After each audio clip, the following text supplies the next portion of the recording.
Football খেলা এবং দেখা জায়েজ আছে কিনা? ফুটবল খেলা এবং ফুটবল দেখা শর্ত সাপেক্ষে জায়েজ আছে, আবার শর্তের অনুপস্থিতিতে জায়েজ থাকবে না। আমরা অনেকে মনে করি খেলাধুলা বোধহয় ইসলামে হারাম। সব খেলাধুলা, আনন্দ বিনোদন, হাসি রসিকতা এগুলো বলতো ইসলামে নাই। ইসলামে শুধু নামাজ কালাম আছে, রোজা আছে, জাকাত আছে, হজ আছে, ওয়াজ শোনো, ওয়াজ করো, গুরু গম্ভীর জিনিসপত্র আছে। আমাদের দুনিয়াতে বেঁচে থাকার জন্য একটু হাসি, একটু বিনোদন, একটু খেলা, একটু আনন্দ এগুলোর দরকার আছে না নেই? এগুলো ছাড়া মানুষ বাঁচতে পারে? মানুষ তো সামাজিক প্রাণী। সামাজিক অনেক বিষয় যেরকম তাদের দরকার হয়, বিনোদনমূলক অনেক কিছুরও দরকার।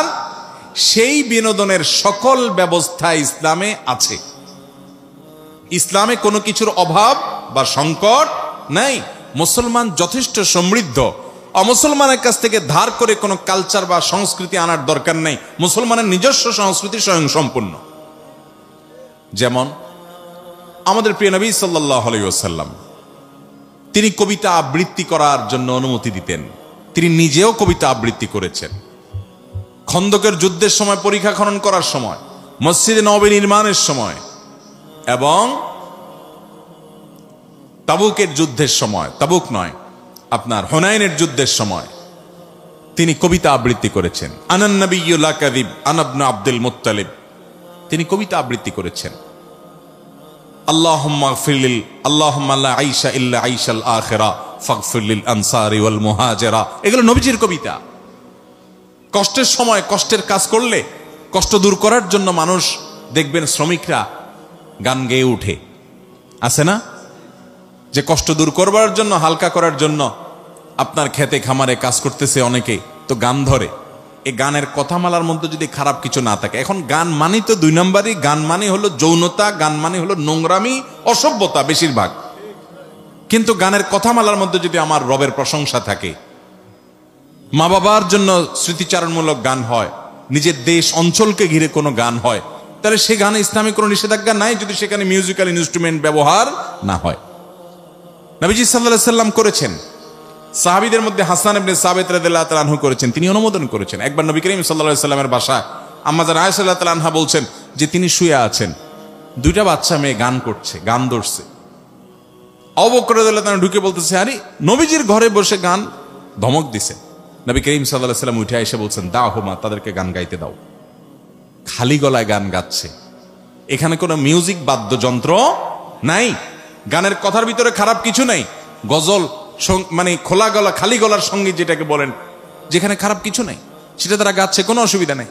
এখন গান তো মানেই হলো প্রেম প্রীতি। এখন গান মানেই কি? আর এই প্রেম প্রীতি নামে অবৈধ যত সম্পর্ক আছে, এগুলোর যত গান আছে, এগুলাও দেখেন, এগুলো মানুষকে আরো অশান্তিতে নিয়ে যায়, এগুলো শান্তি দিতে পারে না। এই জন্য প্রেম প্রীতির যত গান আছে দেখবেন, জ্বলে গেল রে, পুড়ে গেল রে, শেষ হয়ে গেলাম রে, মরে গেলাম রে, তো ওই কপাল পড়া আসলে শেষ হয়ে যায়, ধ্বংস হয়ে যায়। ওর দুনিয়া বরবাদ, আখিরাতও বরবাদ।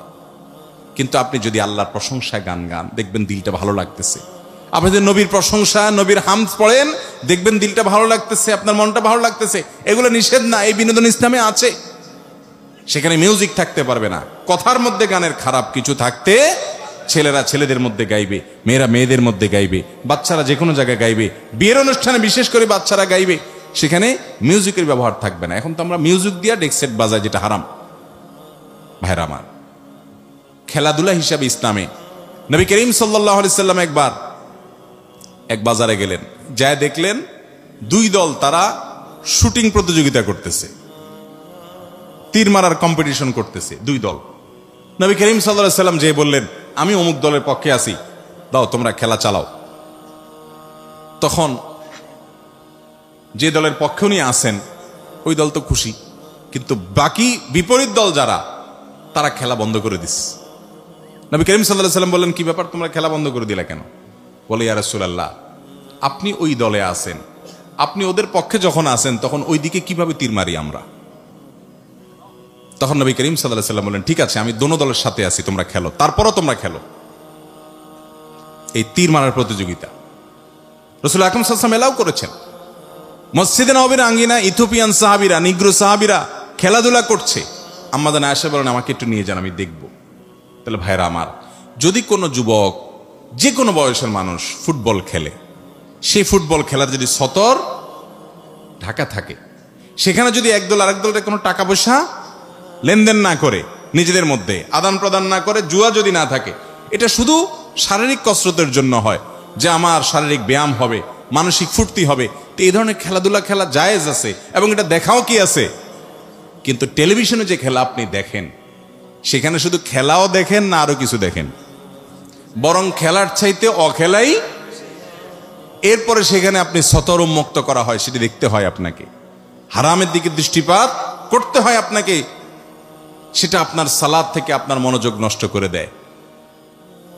রাত বিরাত নাই, রাত 1টা বাজে, 12টা বাজে, দেশের লক্ষ লক্ষ হাজার হাজার যুবক জেগে থাকে, তার পছন্দ দল খেলবে রাত 1টা বাজে, 2টা বাজে, 3টা বাজে, অথচ এই যুবকই জীবনে কোনোদিন তাহাজ্জুদের জন্য একটি বারের জন্য ভোর রাতে অপেক্ষা করে নাই। কি জবাব হবে আল্লাহর কাছে?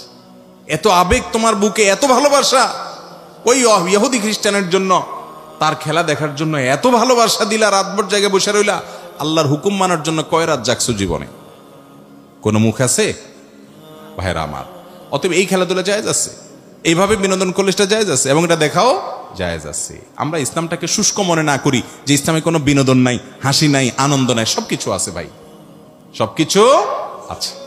নবী করিম সাল্লাল্লাহু আলাইহি সাল্লাম কৌতুক করতেন, রসিকতা করতেন, কিন্তু রসিকতা করে মিথ্যা কথা বলতেন না। এখন তো যুবকরা কয়েকজন একসাথে হইলে রসিকতা মানেই হলো সব 2 নম্বর কথা, খারাপ কথা, নোংরা কথা, বাজে কথা, বন্ধু বান্ধব মানেই হলো এটা।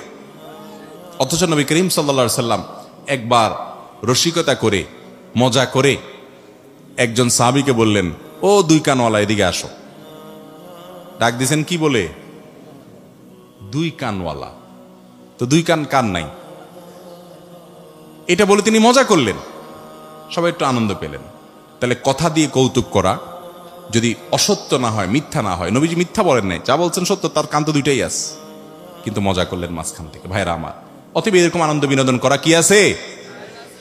তিনি একবার কোন এক সফরে আম্মাজান আয়েশা রাদিয়াল্লাহু তাআলা আনহা এবং অন্য সাহাবীরা সবাই ছিলেন, সবাইকে বললেন, সবাই দৌড়াদৌড়ি প্রতিযোগিতা করো, কম্পিটিশন করো, দৌড়াদৌড়ি, এটা এক ধরনের খেলা, দৌড়াদৌড়ি করো, কে আগে যেতে পারে, টার্গেট ঠিক করে দাও, রেসিং।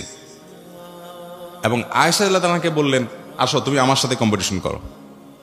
তো একবার নবী করিম সাল্লাল্লাহু আলাইহি সাল্লাম আগায় গেছেন, আবার স্ত্রীরে জিতাই দিয়েছেন, জিতে দিয়ে বলছেন আগেরটার বিনিময়ে এটা কাটাকাটি। তাহলে বোঝা গেল এই খেলাধুলাগুলো ইসলামে আছে না নাই? যুবকরা কোথায় যাচ্ছি, কোথায় যাচ্ছি আমরা? অমুসলিমদের কাছ থেকে ধার করার দরকার নেই, আমার ইসলামের সবকিছুই